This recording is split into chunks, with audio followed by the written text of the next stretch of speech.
अस्सलामुअलैकुम नाज़रीन, आप देख रहे हैं समरी ऑफ पॉलिटिक्स और मैं हूं मोहम्मद इशफाक। क्या मैं कोई जोकर हूं? क्या मैं कोई नॉन सीरियस बात कर रहा हूं? किस बात पर तुम हंसे मेरे ऊपर? मोहतरम जनाब इज्जत माब सलीम बुखारी गुस्से से लाल पीले होकर बैरिस्टर एहतशाम का प्रोग्राम छोड़कर चले गए। बोले मुझे अपने प्रोग्राम में बुलाया मत करो। लड़ाई तो प्रोग्राम के 15 मिनट बाद हुई, मगर हुई क्यों?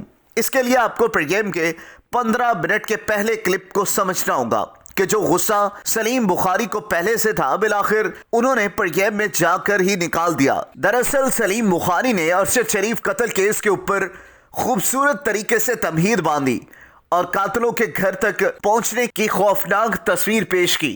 एक लम्हे के लिए लगना शुरू हो गया कि कत्ल शायद वाकई इमरान खान ने करवाया है। उन्होंने 2 जुमलों को मुंह में चबाकर ऐसे बयान किया कि कोई आम शख्स भी ये समझ सकता है कि वो बात किस अंदाज से अवाम के जहन में बैठाना चाह रहे थे। मौसूफ फरमाते हैं, अरशद शरीफ के कत्ल में सबसे बड़ा नुक्ता है किसने मजबूर किया पाकिस्तान छोड़ने पर। तो इमरान खान साहब ने पब्लिक रैली में भी कह चुके हैं कि मैंने उनको मजबूर किया। उन्होंने कहा कि मैंने दोबारा इसरार करके बाहर भेजा। सवाल तो ये बनता है, क्या कोई अरशद शरीफ के अहले खाना को इस्तेमाल तो नहीं कर रहा? दूसरा, उन्होंने मुंह में चबाकर कहा इस कत्ल के पीछे जो निकलने वाले लोग दांतों में उंगलियां रगड़ लेंगे, कानों को हाथ लगाएंगे।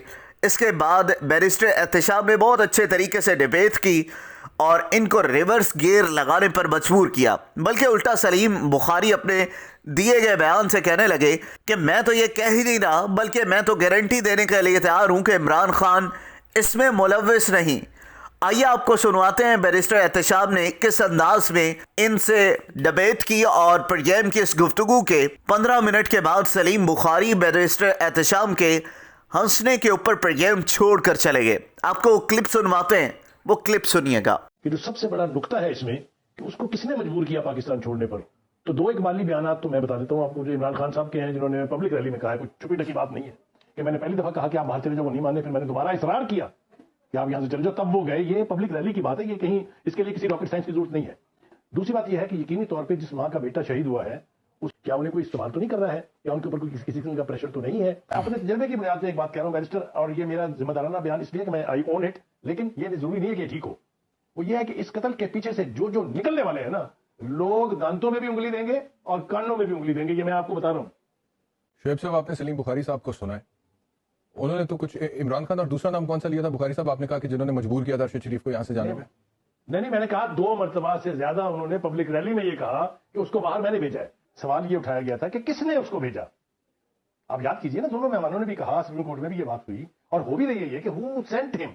मैंने उस हवाले से आपको याद दहानी कराई कि ये 2 बयान तो खान साहब के उसमें जो पर है, तनाजुर है उसी तनाजुर में बात कर रहे हैं ना बुखारी साहब। आपने मतलब कि कहा कि इमरान खान ने भेजा, तो आप ये समझते हैं कि इमरान खान साजिश में इन्वॉल्व है? आपको ये लग रहा है कि इमरान खान साजिश में? मैंने बिल्कुल ये नहीं कहा भाई, मैंने बिल्कुल ये नहीं कहा। आप मेरे मुंह में लफ्ज़ तो फिर इसकी सिग्निफिकेंस क्या है जब आप ये कहते हैं कि किसने उसको भेजा?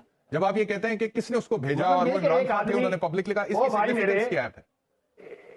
इसकी सिग्निफिकेंस ये है कि ये ढूंढने की जरूरत नहीं है कि किसने भेजा। एक बंदा खुद कह रहा है कि मैंने भेजा। तो फिर इसका मतलब ये है कि जिसने भेजा वो जिम्मेदार है? नहीं, मैंने बिल्कुल नहीं कहा कि आप खुद कह रहे हैं ये। तो अभी तो इन्वेस्टिगेशन होनी है, अभी तो जेआईटी बन रही है। अच्छा, तो फिर अगर ये जिसने भेजा वो जिम्मेदार भी नहीं है आप कह रहे हैं, लेकिन भेजा इमरान खान ने, तो फिर आप कहना क्या चाह रहे हैं? सिग्निफिकेंस क्या? यही तो मैं आपसे पूछ रहा हूं। देखें, अभी शोएब भाई ने कहा कि जी इमरान खान साहब ने उसको कहा कि आपकी लाइफ डेंजर में है, आप चले जाएं। लेकिन जो उन्होंने कहा, जो आपने कहा, उसमें थोड़ा फर्क लगा मुझे, इस वजह से मैं आपसे ये सवाल पूछ रहा हूं। मैंने अब उसको एक्सप्लेन कर दिया। आई डिड मीन कि वो जिम्मेदार है। अच्छा, आपका ये मतलब मैं कभी सोच भी नहीं सकता ये। अच्छा कि वो किसी भी ऐसे काम में कभी मुलव्वस हो सकते हैं। मैं गारंटी देने के लिए तैयार हूं। अच्छा, चलिए, आपने गारंटी भी दे दी है। एक हवाला आया था, मैंने उसके हवाले से कहा ये तैयार हो रहे हैं। मेरा नहीं ख्याल वो तैयार हो रहे हैं। वो तैयार होंगे आपके ख्याल? उनका बयान है भाई, उनका बयान है, वो हो या नहीं ना हो, लेकिन ये कहा उन्होंने ही है कि अगर ये मार्च तक इलेक्शन कराने के लिए सर बुखारी साहब, आप मेरा सवाल तो सुन लिया करें। मैं तो मान रहा हूं कि इमरान खान ने ये बयान दिया है। मैं सवाल आपसे ये पूछ रहा हूं सर कि वो मान जाएंगे पीडीएम वाले मार्च में इलेक्शंस के लिए कि नहीं मानेंगे आपके ख्याल में? भाई देखिए, पीडीएम वाले जो है वो तरले करते रहे 3 साल 4 साल इनके कि आ जाए बैठ के बात कर लेते हैं, वो नहीं हुई। तो अब जो बात है, अब बाल is in the court of the PDM. हंसे ना मेरी बात के ऊपर, मैं जोकर नहीं हूँ। नहीं सर, मैं नॉट सीरियस बात कर रहा हूँ। Please take me seriously. I am taking it very seriously. Make fun of me. I am not please do that and behave like that. Please don't make fun of me. Yes, no you are making, I can feel that. तो सुने मेरी बात को, क्या कह रहा हूँ। ऊपर से आप जो है इस तरह से कह रहे हैं कि आप अगर आप मेरी बात बर्दाश्त नहीं कर सकते तो मुझे मत बुलाया करें ना अपने प्रोग्राम में। मुझे नहीं समझ अगर मैं इतना गुस्सा किस बात मुझे का बात करने की तमीज नहीं है। नहीं, ये मैं तो नहीं कह रहा, सारी बातें आप खुद ही अपने बारे में कह रहे हैं। यानी कि मैं अपने शो में अगर हंस भी पढ़ूं तो कोई तौहीन हो गई है सर। मैं अगर आपके कमेंट पे आपने कहा कि पीडीएम वाले तरले करते रहे, आप ही ने कहा, मुझे उस पर अगर थोड़ी सी हंसी आ गई है, मैं मुस्कुरा पड़ा उसके ऊपर, तो आपकी कोई इतनी हर्ट हो गई है कि आपने मुझे इतनी बातें सुनाना शुरू कर दी। सर वो मेरा डिसीजन है ना, मुझे कोई बात नहीं लगती है लग जाए। सर आप इतने डिक्टेटर तो ना बने ना सर, आप इतनी डिक्टेटोरियल टेंडेंसीज इतनी ना रखें ना सर। नहीं मेरे में डिक्टेटोरियल ले जाओ आपके लिए, तो मैं नहीं बैठता।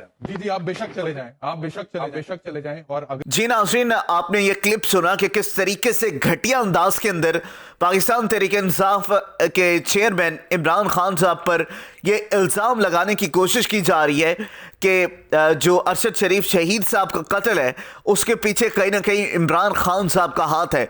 तो ये इनके मुंह पर तमाचा है कि अपनी बात पर जो है वो खड़े नहीं रहते और उल्टे पांव भाग जाते हैं, जूते हाथ में पकड़ते हैं और दौड़ लगा देते हैं, क्योंकि ये है ही झूठे, झूठ का परंदा बनाते हैं और फिर उसी झूठ के जाल के अंदर ये खुद धंसते चले जाते हैं। होप्स हो कि इस वीडियो के बाद आपको ये तो अंदाजा हो गया होगा कि इमरान खान साहब के खिलाफ जिस तरीके से ये प्लानिंग कर रहे हैं, लेकिन अवाम बेवकूफ़ नहीं है। अवाम जान चुकी है कि इस कौम का हकीकी और सच्चा लीडर सिर्फ और सिर्फ इमरान खान है। आप इस बारे में क्या समझते हैं? इस मुल्क के लीडर कौन है, कौन चोर है, कौन हकीकी तौर पर पाकिस्तान को समझ रहे हैं और कौन हकीकी तौर पर पाकिस्तान को लेकर चलना चाहते हैं? तो इस बारे में अपने फीडबैक से हमें ज़रूर आगाह कीजिएगा अपने कमेंट से, और साथ ही में हमारे YouTube channel summary of politics को सब्सक्राइब करना मत भूलिएगा।